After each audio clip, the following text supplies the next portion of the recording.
rode this bike in a hot minute. The last time I rode it was the day after I uploaded the Mackinac Bridge. Or no, that day after I crossed the Mackinac Bridge.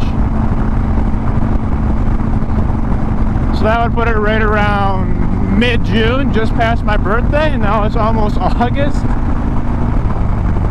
Which explains why I couldn't fire the bike up for the last week. I had to put the battery on a charger. That was fun. Not. I was late to work when I found out that I couldn't fire it. Why was I late to work, you say? Because I tried so long to get this thing to fire up, because I had it in my mind I was taking this thing to work instead of the CBR, but it had other plans. Don't really know where I'm going, don't really know how long I'm going to be going there for. Just start cruising on it, kind of hoping it'll keep battery charged. Maybe riding it'll kind of do that thing where it keeps it going so I can fire it up again later and not have to worry about needing to recharge it or jump pack it again. Still haven't fixed the leak on it yet. That'll be a winter project. I don't have the means to do it myself, so I gotta let a dealership do it, unfortunately. No hate to dealerships, but I'd rather do it myself. I just, like I said, I don't have the means to do it or the knowledge to do it, so. By that I mean I have a leak in my, so I've got an L bracket, right, or like an L tube fitting, and it's got a rubber hose that attaches to it, and it feeds into an aluminum piece, the metal part of this bracket, or this L piece does. And I'm never good enough to actually have it go back in the way it's supposed to be so it'll work right. And B, I don't know how to get it off without breaking it. Like, I know you loosen it, but, you know, I don't want to, like, think I'm loosening it, and really I'm just in there tearing up a bunch of aluminum, making it more expensive for myself when I could have paid, like, $100 to have someone professional do it. Really, all it needs is just another, what's it called? Either another O-ring put in, or a new one, or some kind of, like, nylon tape or the thread tape.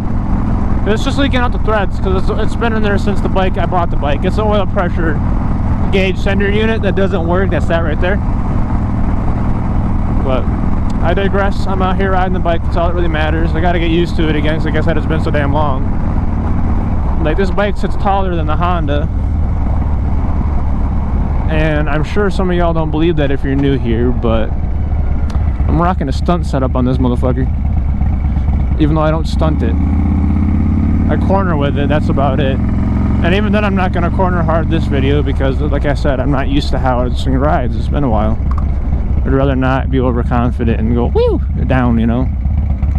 It also feels so much slower compared to the CBR. Like, I'll be to the same speed and it just feels slower. Probably because it's a Harley and it's meant to do good cruising shit, but, you know, it's still a good bike. Even if it feels slow and takeoffs, or not takeoffs, but doing 90. I want to learn how to do wheelies on this and on the Honda. I know a lot of people like have told me how to do wheelies, but there's a difference between someone telling you and actively going out to a parking lot and applying it. Damn, he really ran that red light, bro. Hey, screaming on that Sportster too, damn, bro.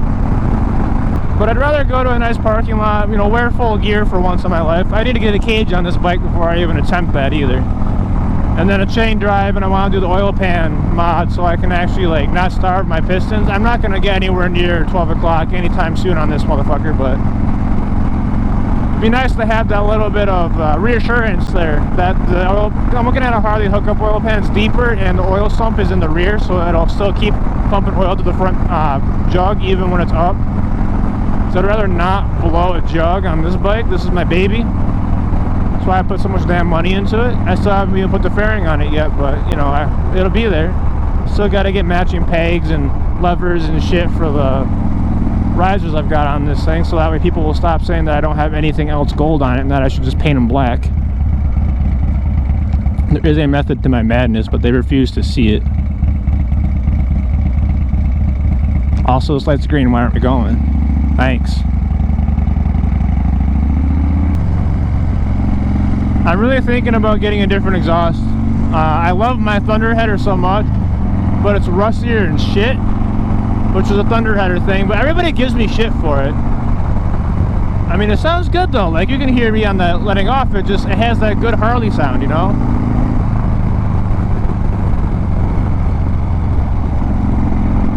I mean, the bike's cam to beat hell too. I'm sure y'all hear that every once in a while when I'm getting on, and not getting on it, but when I'm going slow and it just goes chop, chop, chop, chop, you know? I will forever love this bike. It will forever be in my name. I could lay this bike right down under that semi right now, and I'd still buy it back and fix it. CBR, maybe not so much. It's got that first sport bike sentimental appeal, but it's not the first road bike, you know. This was the first road bike. I bought this back in 2019 when I was 19 years old. Now I'm 24, and it's gonna keep coming. It's gonna keep being the good bike. This might be the only Harley I ever actually own. The only thing else, all the other Harley I might own is like a shovel head or a pan head, but that's gotta be in a chopper of some sort, because I don't want. Well, they look good when they're stock and they're like restored. I was gonna say resto modded, but it's different for the motorcycle thing I'm thinking about. When they're restored. But I'd rather have a chopper with a shovel head motor in it. Kickstart, this completes the vibe, you know. Sprung seat on it and nice long raked out, but I would definitely keep the front brakes. I know a lot of people don't run front brakes on choppers, but I wouldn't have it that raked out that I couldn't run front brakes. Which, for those of you that don't know why they don't run front brakes on choppers, it's because they're so damn raked out. If they hit the front brake, it flexes. And you don't want flex in your front forks, so they just don't run a front brake.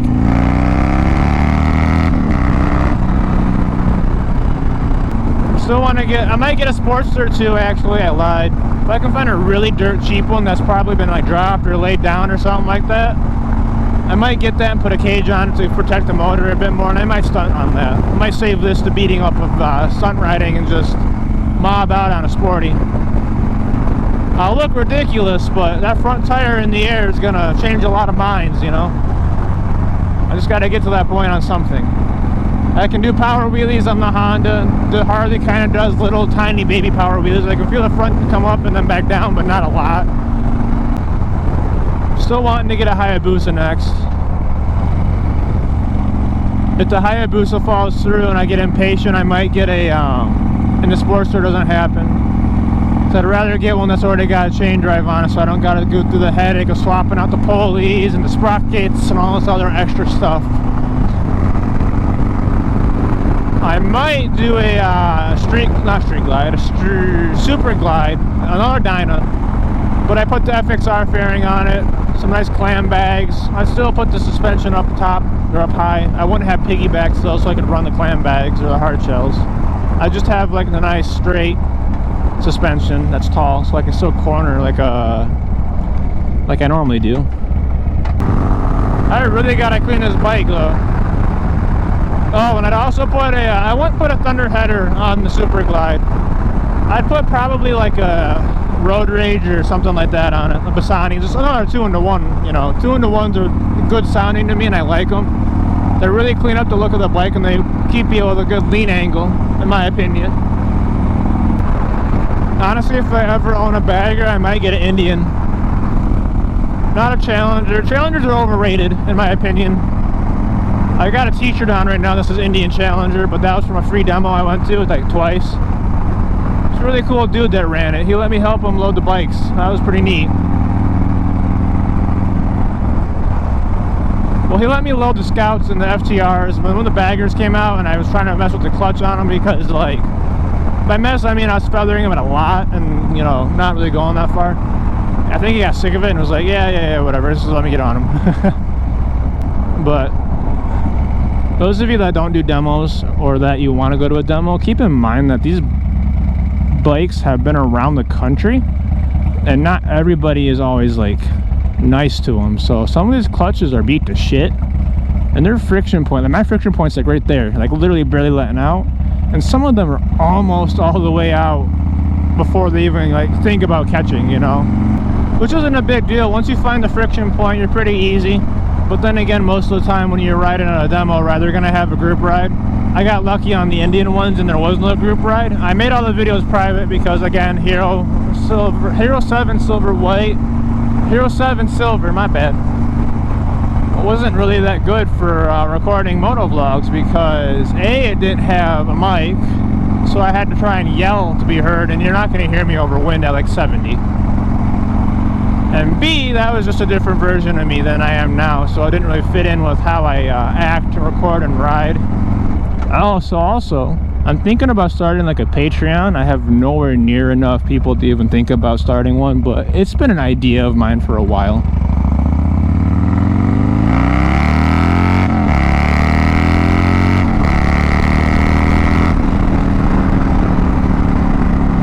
Because I think it'd be cool to, like,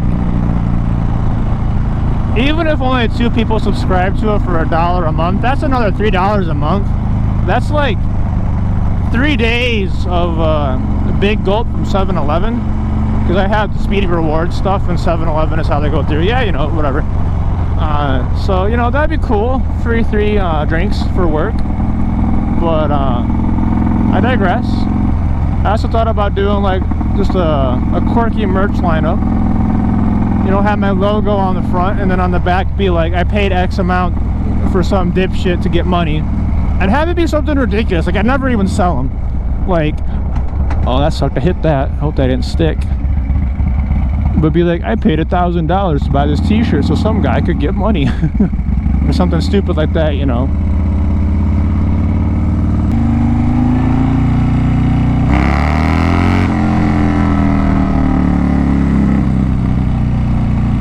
Had to let it out. I miss this bike so damn much.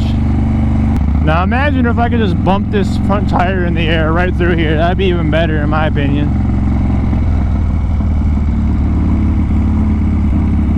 I really do need to detail it though. It is fucking filthy.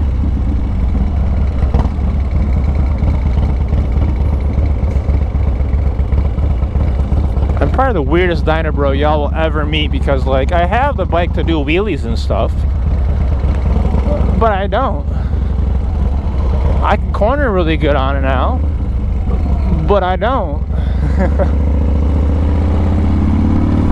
And I got forwards. That's not really a dyno bro thing, but dyno bros are more mids. I might actually have thought about putting mids on this, not gonna lie, just so that way I can transition from sport bike to this without really having to worry about it too much.